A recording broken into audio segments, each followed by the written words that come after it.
1275 বঙ্গাব্দের 23শে আষাঢ়, রবিবার, আমার বিয়ের দিন। আমার স্বামী জ্যোতিরিন্দ্রনাথকে শুধু রূপবান বললে কম বলা হয়। চেহারা থেকে যেন ঠিকরে পড়ছে রুচি আর আভিজাত। সম্ভ্রম জেগেছিল খুব। অন্য অনুভূতি হওয়ার বয়সই হয়নি তখন। পুকুর পাড়ের ছোট্ট চৌহদ্দি থেকে হঠাৎ করে 7 সমুদ্রের ঢেউয়ের মাঝে এসে পড়লে যেমনটা হয়, ঠাকুর বাড়ির বউ হয়ে আসার পর এমনই দশা হয়েছিল। বিশাল বাড়িতে মন খুলে দুটো কথা বলার জন্য হাঁসফাঁস করতে যে নতুন বউঠান, সে অবশেষে একজন বন্ধু পেল, রবি। আমি সত্য, তোমার বই পড়তে ইচ্ছে করে না? ইচ্ছে করলেই হলো, সংসার করতে হবে না?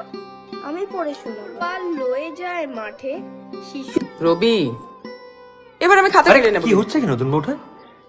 তুমি সারাদিন চুপচাপ বসে থাকবে, আমার মোটেই ভালো লাগছে না। তুমি সমস্ত জায়গায় কাটাকুটি করে দেবো কিন্তু। তুমি শুনবে কি লিখেছি? শোনা। মোর ভাবনারে কি হাওয়ায় মাতালো দোলে মন দোলে অকারণ হরসে। মোর ভাবনারে কি হাওয়ায় মাতালো দোলে মন দোলে অকারণ হরসে। আজ তোমার জন্মদিন তো, আমি ভুলিনি।